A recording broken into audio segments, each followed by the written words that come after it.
Hello दोस्तों, कैसे हो आप लोग। आज की इस वीडियो में बात करने वाला हूँ इक्विटी के बारे में। इक्विटी होती क्या है और इक्विटी होती क्या है, लोग बाग इक्विटी में इन्वेस्टमेंट करने से डरते क्यों हैं। तो बेसिकली यही टॉपिक रहने वाला है आज का डिस्कशन के लिए।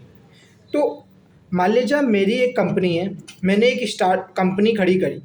कंपनी खड़ी करने के लिए जो मेरे को पहल में पैसा चाहिए या मैंने जो पहल में कैपिटल लगाया, वो मेरे परसेंट उसका ओनरशिप होगी। मान लीजिए मैंने और मेरे 4 दोस्तों ने मिलके एक कंपनी खड़ी करी है। कंपनी में पैसा लगाया 1 करोड़ रुपए का, और कंपनी में सभी ने 1 करोड़ रुपया लगाया है। तो मीन्स 20-20 लाख रुपए सभी ने लगाया है, तो टोटल कंपनी का वैल्यू हो गया 1 करोड़ रुपए। 1 करोड़ रुपए में हमने एक कंपनी खड़ी कर दी है 5 दोस्तों ने मिलके। तो मीन्स 20-20 लाख रुपया हर किसी बंदे ने लगाया है। वैसे डिपेंड करता है, सपोज करते हैं अब सभी ने अपना अपना हिस्सा बराबर बराबर बांटा है। तो उसी हिसाब से हमारे जो शेयर हैं, कंपनी के जो ओनरशिप है, इक्विट तो वो 5 भागों में डिवाइड होगी। 5 भागों में डिवाइड होगी तो मतलब 20-20% सब शेयर सभी के पास हो गए, 5 बंदों के पास में। जो 20-20% शेयर हैं वो ही उसकी इक्विटी है। मीन्स उसका जो हिस्सेदारी है कंपनी में, वो उसकी इक्विटी है। अब अब रन रन अच्छा कर रहा है कंपनी तो बहुत अच्छी बात है, वो ग्रो अच्छा करेगी, सब कुछ करेगी। अब मान लीजिए आप मुझे इक्विटी बढ़ानी है। मीन्स मुझे अपनी कंपनी को और ग्रोथ करना है, मुझे आगे कंपनी ग्रोथ के लिए पैसा चाहिए।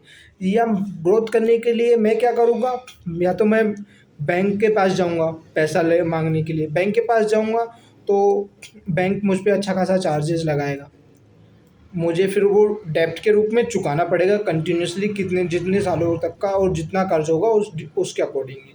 या फिर मेरे पास दूसरा तरीका है कि मैं फिर बॉन्ड्स अपने बेचूँ मार्केट में जाके।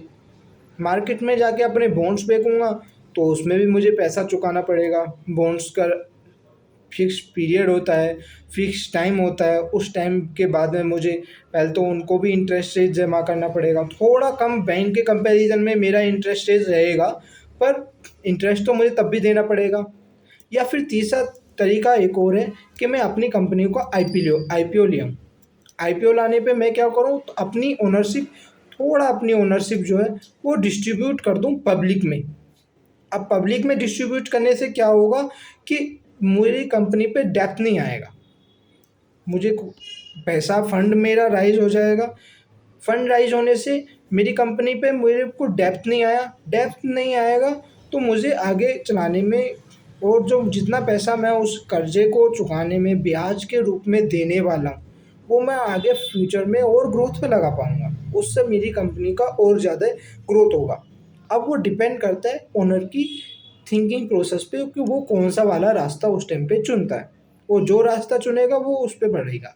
मान लीजिए मैं अब आईपीओ ले आया, और आईपीओ से मैंने फंड रेज किया अपनी कंपनी के लिए 2 करोड़ रुपए का। वो मीन्स मैंने अपनी कंपनी के शेयर बेचे। शेयर मैंने अपनी कंपनी के 20-20% थे, तो अब मैं अपने हिसाब से डिवाइड करूँगा कि मुझे उसके 10 शेयर बनाने या 10 लाख शेयर बनाने, और कितना परसेंट के शेयर बनाने हैं मुझे। वो मीन्स मैं अगर कंपनी का बोलूँ कि मुझे कंपनी का खाली मुझे 10% ही बेचना है, और 10% से मुझे शेयर बनाने हैं।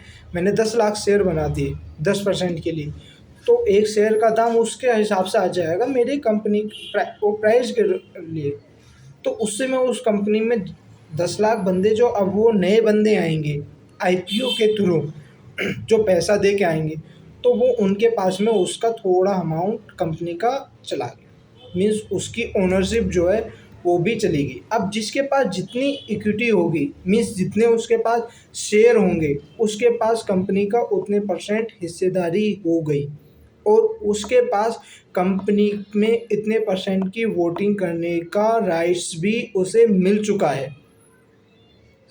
जिसने जितना शेयर खरीदा उसको उतना परसेंट राइट है उस कंपनी में वोटिंग करने के लिए या डिसीजन लेने के लिए। क्योंकि सभी की मर्ज़ी से होता है किसी भी कंपनी में कोई भी काम। तो वो उस हर बंदे का अपना अपना डिसाइड हो जाएगा, जो जितना जिसका ज़्यादा मालिकाना हक है वो उसको ज़्यादा होगा, या जिसका कम है या उसका कम होगा राइट्स। तो कंपनी के आगे फर्दर ग्रोथ के लिए वो उसी पे डिपेंड करेगा कि वो कितना परसेंट का राइट्स रखता है, मीन्स कितने परसेंट की इक्विटी है या कितने परसेंट का उसका मालिकाना हक है। जितने परसेंट का मालिकाना हक है वो उतना अच्छा, उसकी वॉइस उतनी अच्छी होगी। मैं नहीं कह रहा कि कोई ज़्यादा अच्छा सारा खरीद साहब कंपनी खरीद लो, पर हमें इक्विटी में इन्वेस्ट करके अगर हम अच्छी कंपनियों को पिकअप कर लेते हैं तो हमें जो कहते एफडी से या बॉन्ड्स मार्केट से ज़्यादा ही रिटर्न मिलता है। थोड़ा रिस्की होता है कि हाँ इतना परसेंट का मिल भी सकता है, नहीं भी मिल सकता, मिलेगा तो फिर रिस्क है कि मार्केट में चलेगा नहीं चलेगी कंपनी, ये थोड़ा रिस्क होता है। पर आप ब्लू चिप कंपनी जो होते हैं उनमें जाइए ना, उनके शेयर खरीदिए, उनमें अपनी हिस्सेदारी बढ़ाइए, तो आपको सारा कुछ ज़्यादा अच्छा बेहतर तरीके से आप रिटर्न मिल पाएगा। और आप कभी भी देखो स्टॉक मार्केट ऊपर की तरफ ही जा रहा है, वो नीचे की तरफ तो आ नहीं रहा। थोड़े टाइम पीरियड को ऊपर नीचे चलता रहता है, पर रियलिटी 2000 से लेके 2022 तक का आप डाटा भी देखोगे तो वो सीधा एक ही ग्राफ में ऊपर को मिल रहा है जाता हुआ। तो I hope you are very intelligent in comparison to me. तो thanks for watching this video.